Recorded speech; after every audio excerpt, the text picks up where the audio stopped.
Баршаңызға сәлем.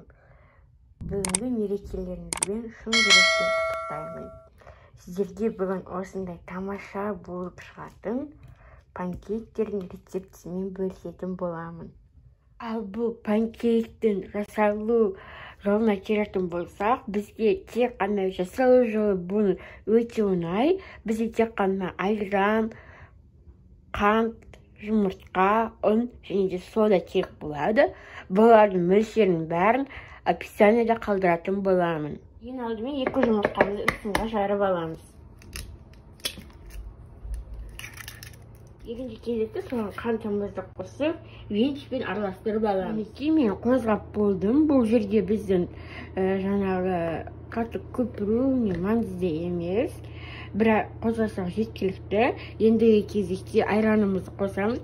Айранымыз жылы немесе бөлме температурасында болуы маңызды.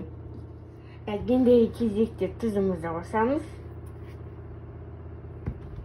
Тұзымызды қосып, бір араластырып алды. Енді ұнымыз және мұнда содамыз араласқан. Осыны ситадан өткізіп отырып қосамыз. Міндетті түрде ситадан өткізіңіздер, сонда жақсы шығады.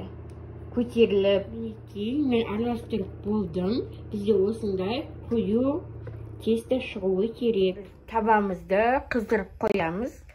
Қызған соң пісіруге бастаймыз.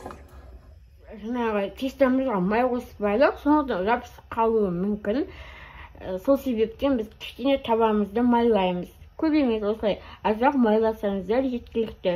Енді тестоларымызды салып бастаймыз. Бір қасықтан салсаңыздар жеткілікті. Осылай бірнешелік салып пісіреміз.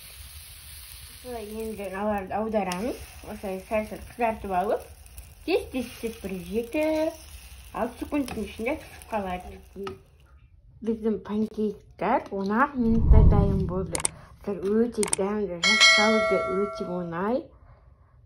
Бүгін отбасыларыңызға жасап, келген қонақтарыңызға жасап қуантыңыздар.